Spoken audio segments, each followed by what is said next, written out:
একাদশ ও দ্বাদশ শ্রেণী সুপ্রিয় শিক্ষার্থীবৃন্দ, আশা করি তোমরা সবাই সুস্থ আছো এবং নিরাপদে আছো।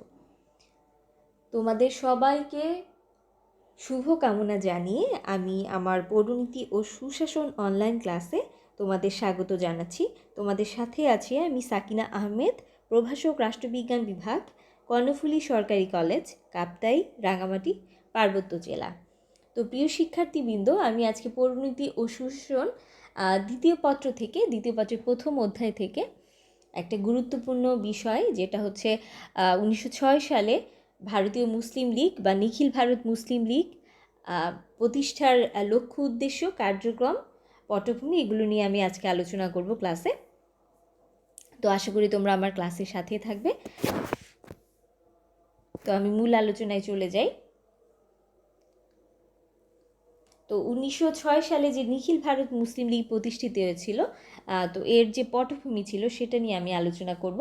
তো আসলে ভারতে যে ইংরেজ শাসন প্রতিষ্ঠা হয়েছিল, ইংরেজ শাসনের যে সূত্রপাত হয়েছিল আনুষ্ঠানিকভাবে 1858 সালে, তো যেটা পরোক্ষভাবে চলছিল 1757 সালে পলাশির যুদ্ধের পরে। তো এর আগে দীর্ঘদিন আসলে ভারতে ইংরেজ শাসন প্রতিষ্ঠার আগের প্রায় 550 বছর দেশের ক্ষমতা ছিল মুসলিম শাসকদের হাতে। তো এই দীর্ঘ সময় হিন্দু ও মুসলমান সম্প্রদায় পাশাপাশি বসবাসের ফলে তাদের মধ্যে একটা সম্প্রীতি সম্পর্ক গড়ে উঠেছিল।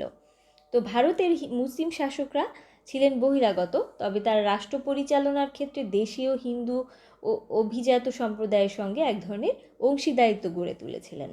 কিন্তু পরবর্তীকালে ব্রিটিশদের ডিভাইড অ্যান্ড রুল পলিসি বা ভাগ করো ও শাসন করো নীতির পরিণতিতে মুসলমানরা বঞ্চিত হতে থাকে। তাই ভারতের অন্যতম মুসলিম সংখ্যাগরিষ্ঠ অঞ্চল পূর্ব বাংলার জনগণের জন্য 1905 সালের বঙ্গভঙ্গ ছিল আশীর্বাদ স্বরূপ। তো এর রেশ ধরে বাংলা তথা ভারতের বিভিন্ন প্রান্তে ধীরে ধীরে মুসলিম জাতীয়তাবাদের উন্মেষ ঘটা শুরু হয়। তো 1906 সালে মুসলিম লীগ প্রতিষ্ঠা, এই যে বিকাশমান যে মুসলিম জাতীয়তাবাদ, তারই বহিঃপ্রকাশ। তো হিন্দু সম্প্রদায়ের বঙ্গ বিরোধী আন্দোলন মুসলিম লীগের গঠনকে ত্বরান্বিত করেছিল। তো ঢাকার নবাব স্যার খাজা সলিমুল্লাহ ছিলেন মুসলিম লীগের প্রথম সভাপতি। তো 1905 সালে বঙ্গভঙ্গের পর ভারতবর্ষের মুসলমান নেতৃবৃন্দ তাদের স্বার্থ সংরক্ষণের জন্য একটি রাজনৈতিক সংগঠনের প্রয়োজনীয়তা তীব্রভাবে অনুভব করতে থাকেন। কারণ 1905 সালে যখন বঙ্গভঙ্গ হয়েছিল, তখন মুসলিম সম্প্রদায়ের সবাই খুশি হয়েছিল বঙ্গভঙ্গের ফলে, কিন্তু বঙ্গভঙ্গের পরবর্তীতে দেখা গেল যে বঙ্গভঙ্গ রদ করার জন্য তীব্র আন্দোলন গড়ে তুলেছিল হিন্দু সম্প্রদায়ের নেতৃবৃন্দ বা হিন্দু সম্প্রদায়ের মানুষজন। তো তাদের এই আন্দোলনের পরিপ্রেক্ষিতে বঙ্গভঙ্গ রদ হয়ে গিয়েছিল 1911 সালে। তো এই বঙ্গভঙ্গের ফলে মুসলিমরা আরও বেশি তাদের স্বার্থ সচেতন হয়ে উঠেছিল। তো তারা এই তাদের স্বার্থ সংরক্ষণের বিষয়টাকে আরও বেশি শক্তিশালী করার জন্য তারা একটা রাজনৈতিক সংগঠন গঠনের প্রয়োজনীয়তা অনুভব করেছিল। তো সেই জন্য 1906 সালের 1 অক্টোবর আগা খানের নেতৃত্বে একটি শক্তিশালী মুসলিম প্রতিনিধি দল লর্ড মিন্টোর নিকট পৃথক নির্বাচনের দাবি জানালে তিনি তা নীতিগতভাবে মেনে নেন। তো এর ফলে মুসলিম নেতৃবৃন্দ উৎসাহিত হয়ে পড়েন। 1906 সালে কংগ্রেসের পৃষ্ঠপোষকতায় বঙ্গভঙ্গ বিরোধী বিক্ষোভ ও স্বদেশী আন্দোলনের প্রেক্ষাপটে 1906 সালের 28 থেকে 30 ডিসেম্বর ঢাকার শাহবাগে সর্বভারতীয় মুসলিম শিক্ষা সম্মেলন নামে এমনই এক সভা অনুষ্ঠিত হয়। তো ভারতের তৎকালীন আসলে মুসলিম নেতৃবৃন্দ মুসলমান সম্প্রদায়ের শিক্ষা সংক্রান্ত সমস্যাগুলো আলোচনা এবং সরকারের প্রতি আনুগত্য প্রচার করার জন্য বছরে একবার আনুষ্ঠানিকভাবে সভায় মিলিত হতেন। তো সেই পরিপ্রেক্ষিতে কংগ্রেসের পৃষ্ঠপোষকতায় বঙ্গভঙ্গ বিরোধী বিক্ষোভ এবং স্বদেশী আন্দোলনের প্রেক্ষাপটে 1906 সালের 28 থেকে 30 ডিসেম্বর ঢাকার শাহবাগে সর্বভারতীয় মুসলিম শিক্ষা সম্মেলন নামে একটা সভা অনুষ্ঠিত হয়। তো বঙ্গভঙ্গের প্রবল সমর্থক নবাব সলিমুল্লাহ বঙ্গভঙ্গ বিরোধী বিক্ষোভ মোকাবেলা করা তথা সর্বভারতীয় মুসলমানদের স্বার্থ সংরক্ষণের জন্য এ সভায় একটি রাজনৈতিক দল বা মঞ্চ গঠনের প্রস্তাব করেন। তো সভার সভাপতি নবাব ভিকারুল মুলক প্রস্তাবটি সমর্থন করেন। তো এভাবেই সর্বভারতীয় মুসলিম লীগের জন্ম হয়।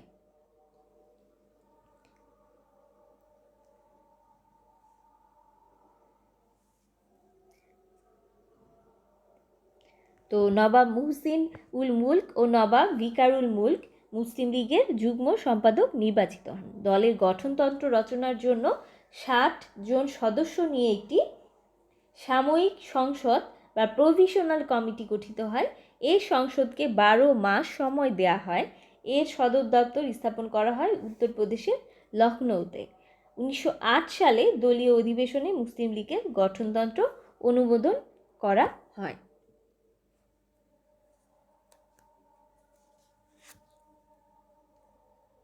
তো মুসলিম লীগ গঠনের পেছনে যে লক্ষ্য উদ্দেশ্য ছিল সেই লক্ষ্য উদ্দেশ্যগুলো আমরা একটু দেখি।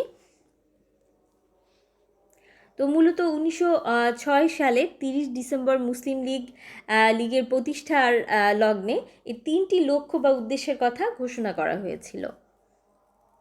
তো সেগুলো হচ্ছে এক, ব্রিটিশ সরকারের প্রতি ভারতের মুসলমান জনগণের আনুগত্য বৃদ্ধি করা এবং ব্রিটিশ সরকার গৃহীত কোনো ব্যবস্থা সম্পর্কে তাদের কোনো ভুল ধারণার সৃষ্টি হলে তা দূর করা। 2, ভারতের মুসলমান জনগণের রাজনৈতিক অধিকার ও স্বার্থ সংরক্ষণ, উন্নতি সাধন এবং তাদের প্রয়োজন ও আশা আকাঙ্ক্ষার কথা বিনয়ের সাথে ব্রিটিশ সরকারকে অবহিত করা। 3, মুসলিম লীগের উপরোক্ত উদ্দেশ্য দুটি অব্যাহত রাখার পাশাপাশি ভারতীয় অন্যান্য সম্প্রদায়ের প্রতি মুসলমান জনগণের মধ্যে যেন বিদ্বেষভাব সঞ্চার না হয় তার ব্যবস্থা করা।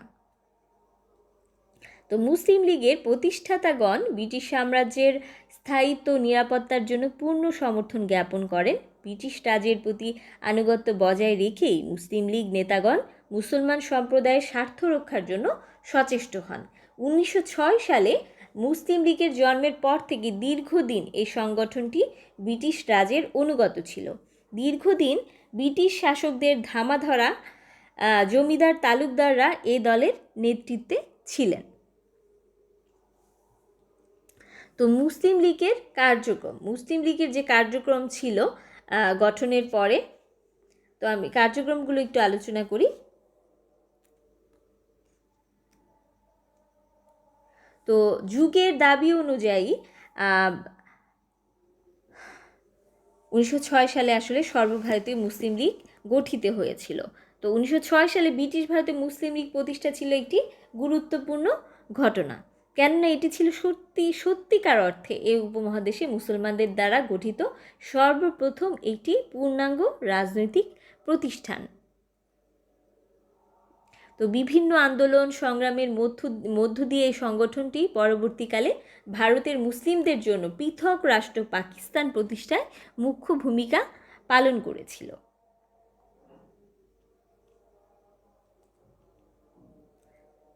তো মুসলিম লীগের যে কার্যক্রম ও পদক্ষেপগুলো ছিল সেগুলো আমি একটু উল্লেখ করছি।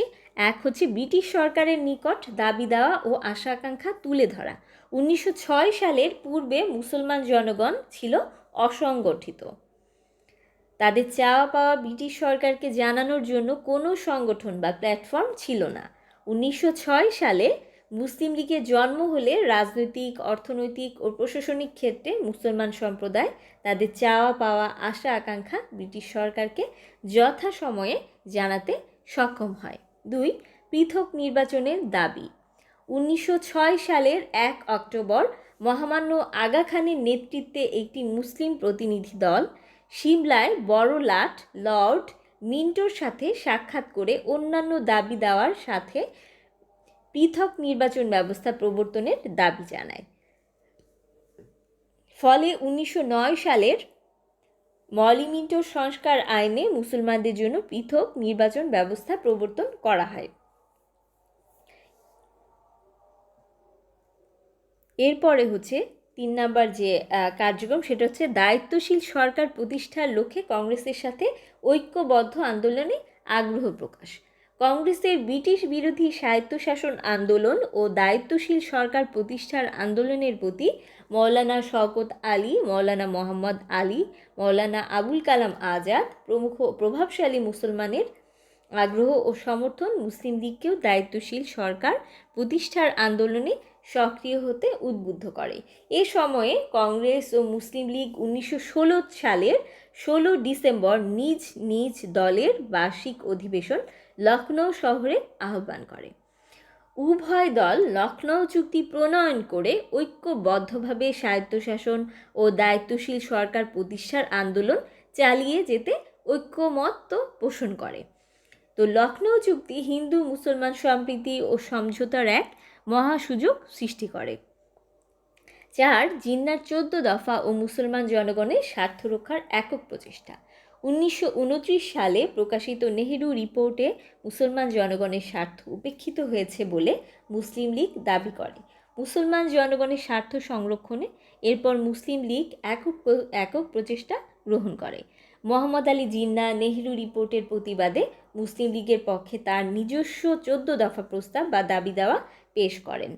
5 সর্বভারতীয় যুক্তরাষ্ট্রীয় ব্যবস্থা প্রবর্তনের ধারণা প্রত্যাখ্যান। 1935 সালের ভারত শাসন আইনের সর্বাপেক্ষা উল্লেখযোগ্য দিক ছিল ব্রিটিশ ভারতীয় প্রদেশসমূহ এবং দেশীয় রাজ্যগুলোর সমন্বয়ে একটি সর্বভারতীয় যুক্তরাষ্ট্র গঠনের পরিকল্পনা। মুসলিম লীগ উপলব্ধি করে যে মুসলমান জনগণ যদি এক জাতি তত্ত্বের অধীনে এ ব্যবস্থায় সম্মত হয় তাহলে ভবিষ্যতে তারা নিজেদের জন্য পৃথক আবাসভূমি গঠন করতে পারবে না। তো মুসলিম লীগের এ উপলব্ধির ফলেই মুসলমানদের জন্য পৃথক আবাসভূমি গঠনের চিন্তাভাবনা ত্বরান্বিত হতে থাকে। এরপরে হচ্ছে দ্বিজাতি তত্ত্ব ও লাহোর প্রস্তাব। মুসলিম লীগ নেতা মোহাম্মদ আলী জিন্না হিন্দু মুসলিম জনগণের ক্রম অবনতিশীল ও তিক্ত সম্পর্কের দিকে লক্ষ্য রেখে তার দ্বিজাতি তত্ত্ব প্রকাশ করেন। 1940 সালে লাহোরে অনুষ্ঠিত মুসলিম লীগের সম্মেলনে 20 মার্চ শেরেবাংলা একে ফজলুল হক যে প্রস্তাব উত্থাপন করেন তাতে দ্বিজাতি তত্ত্বকেই সমর্থন জানানো হয়। ঐতিহাসিক এ লাহোর প্রস্তাবে ব্রিটিশ ভারতে একাধিক মুসলিম রাষ্ট্র গঠনের সিদ্ধান্ত গৃহীত হয়। 1940 সালের ঐতিহাসিক লাহোর প্রস্তাব পাশের পর মুসলিম লীগ পাকিস্তান রাষ্ট্র প্রতিষ্ঠার আন্দোলনে অনড় অবস্থান গ্রহণ করে। মুসলিম লীগের এই দৃঢ় ও অনড় অবস্থানের কারণে 1947 সালের 14 আগস্ট পাকিস্তান নামক একটি স্বাধীন রাষ্ট্র জন্মলাভ করে।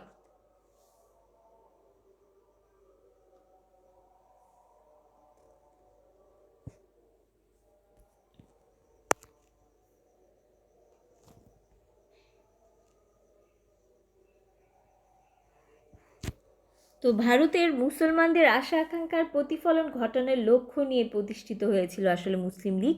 তো এই সংগঠনটি কালক্রমে উপমহাদেশের মূলত কংগ্রেস কেন্দ্রিক রাজনৈতিক বিকাশের যে ধারা সেটাকে পাল্টে দেয়। সংখ্যালঘু মুসলমান সম্প্রদায়ের পক্ষে আন্দোলন সংগ্রাম চালানোর মাধ্যমে এই সম্প্রদায়ের অধিকার আদায়ে সংগঠনটি গুরুত্বপূর্ণ ভূমিকা রাখে। 1947 সালের আগস্ট মাসে মুসলমানদের জন্য পৃথক রাষ্ট্র পাকিস্তান প্রতিষ্ঠা মুসলিম লীগের অনন্য অবদান। তো প্রিয় শিক্ষার্থীবৃন্দ, আমি আগামী ক্লাসে একটি উল্লেখযোগ্য বিষয় নিয়ে তোমাদের ক্লাসটি সাজাবো সেই আশা ব্যক্ত করে আমি আজকের ক্লাসটি এখানেই শেষ করছি। আর তোমরা সবাই সুস্থ থাকবে, নিরাপদে থাকবে এই কামনা করে আমি আমার আজকের ক্লাস শেষ করছি। ধন্যবাদ সবাইকে।